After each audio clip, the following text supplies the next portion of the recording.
I went to the capital, Colima, and there's no English speaking. There's no hostels. Like there's nothing there. It's In all regards local. to it's all local, and it's beautiful. If you ever get a chance, go to Colima. It's amazing. But nonetheless, yeah, it's all local. So and this was still the beginning of my travels, right? I didn't know any Spanish, and I was walking down the street, and I met this lady selling tuba, and I didn't know what it was. She was just it was something normal for that area, Yeah. and I was like, hey, like what's that? And like I mean, I learned Spanish from a Spanish class, like in high school. Yeah. So you do what you do to pass. You know ¿Dónde what I está mean? la librería, Yeah. Pedro? So I knew that much Spanish, and I asked her, and then like she like sold me a glass, and it was okay, but at that time I guess I've always looked like Hispanic, but I was also a lot more pale skinned, so maybe it was questionable. Yeah. But when I was there and I barely spoke Spanish, and she sold me that, and she was just trying to talk to me, and it was cool. And she asked me, "Where am I like sleeping tonight?" And I said, "I don't know." She asked you if you wanted some chupita. Some tuba. So, anyways, That's what she was saying. you want to? Where you sleeping? You sleeping with me tonight? So she asked me where I was like sleeping that night. She obviously went through a bunch of like different words. She probably said where you're staying, all this stuff. I didn't know. When she said where you're sleeping tonight, I recognized those words. And I said, "Oh, I don't know. Like I don't have a hotel or anything yet. I'm gonna figure it out." And she's like, "Do you want to stay at my house?" And I'm like, "Yeah, sure." I just like, "Yeah." And then so like she was like, "Ayúdame," and I was like, "All right, sure, whatever. I'll help you out." So then I ended up being this like freaking like gringo selling a local drink tuba to like just random passerbys. You got a fucking job out of nowhere, like out of let me hire you, white boy. Exactly. And it ended up being like a spectacle because Yeah. everybody was like, I was just like, They were there for the white boy, not for the drinks. that's exactly what it was. Because it's something actually, different. though. Yeah, that's Yeah. so fucking cool. Yeah. That's Cool. dude. She Yeah. just wanted a mascot. Hey, whatever it was though, Bro, whatever it that's was, I so got an cool. experience out of it. Yeah.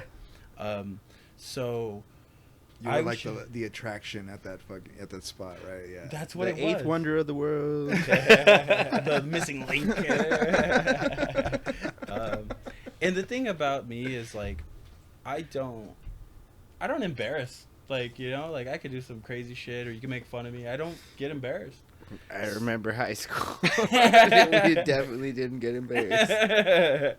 So I'm out there acting a fool, like saying like speaking my Spanglish with terrible accents, like, "Hey, tuba, you want tuba? Who wants tuba? Tuba para ti." Like just like trying to sell this like drink, making a fool. Yeah. And everybody's just just crowding up, and they're like, "Gringo loco, gringo loco." I'm like, "Gringo loco," like just owning it, right?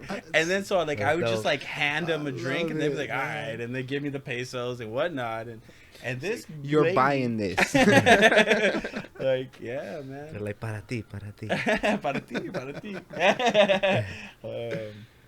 So it was a good time, man.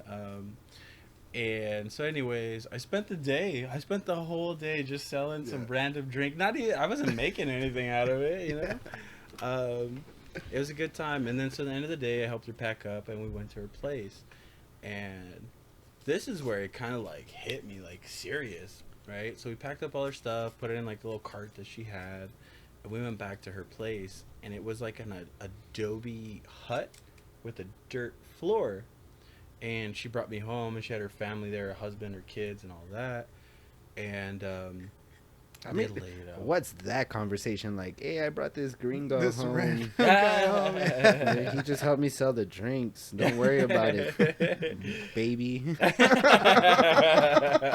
Well, I personally do not know what that conversation was, you know? Yeah, I can't imagine. But I mean, she came home with a ton of money Mm-hmm. and like was like, "Hey, he helped me sell a ton of shit. He needs a place to stay." Like it Yeah. probably passed, you know. Like, Yeah, I'm sure it was. I was just accepting for the moment that I was there, you know. Who knows? I mean, she still had a cell maybe phone. maybe she just knows how to recruit tourists, and she's just like, "Yo, She does that all come the work time. for me. She You're does that all working the for time. me today." Where'd you Like, sleeping? yeah, that's why she knew what to ask. Yeah, that's funny. She didn't give up after the first time. She asked you multiple times did. until you understood. She This knew, one's gonna help. dude. Not the first mascot I've hired. Won't be the last. Yeah, of course. So I go into that lady's house, and she. His husband wants to be cuckold. No, I'm No, kidding. they have this they lay this mat out for me, and then they start preparing dinner, and it was like something as simple. I think it was like rice and beans, right? So then with my basic Spanish, I'm just trying to like make conversation, and I'm like, "Oh, what's your favorite food?" And they're like, they didn't understand the question, and I was like, I'm pretty confident I said that right in Spanish. Like it's pretty basic words, right? Tu comida favorita, ¿qué es?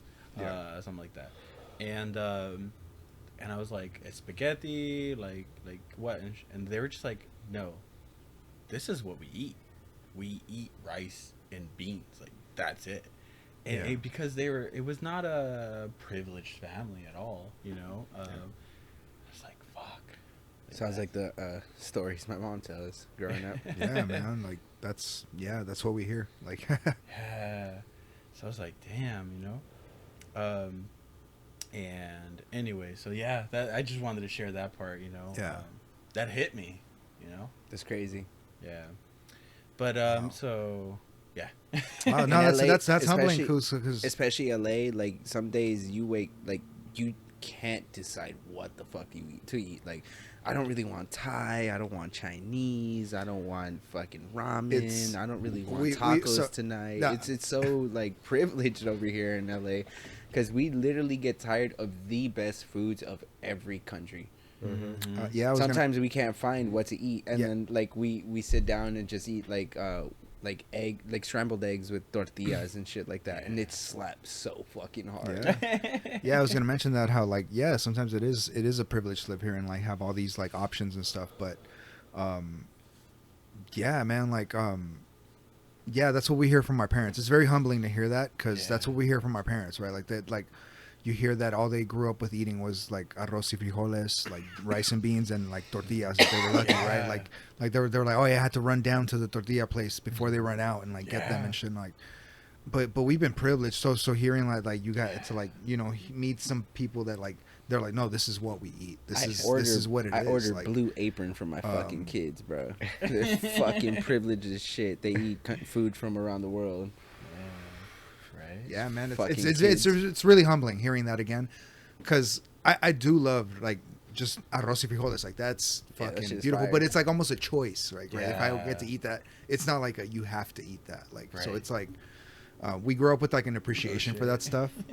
No, so it's just really humbling to hear that, like that experience, like and stuff, and Yeah. damn, like I'm like looking at myself now because I've been, you know, like I treat myself to food way better than I should probably, like. You know, like I go out to eat, sure. do whatever, like whatever, because I'm like, I work for this, like whatever. So I'll, you know, live in LA. So you're like, you know what, you got to take advantage of whatever you have. So, but hearing that, it's like, damn, Right. it's like, fuck, a reminder. Like it's a reminder. Yeah, it's a very hard reminder of like, And to have that story Instant hit ramen every harder day. though, the next day when I woke up, I was like, how much do I owe you? And they're like, nothing. And I took out like the pesos I had. I was like, can I pay you? And they're like, no. And I was like, no, like, let me pay Take you. it, like take it. And Like they're, Yeah. no, they they wouldn't. did not accept anything. wow, So what I ended up doing, because I didn't feel comfortable with that, was I went to the mercado, the market right there, the local market, and I just bought a bunch of like fruits, vegetables, and some meat and something, and I brought it to their house, and they were very thankful for that. Yeah. But they didn't want anything, and they were Damn. obviously not privileged in any way. Yeah. Like, man.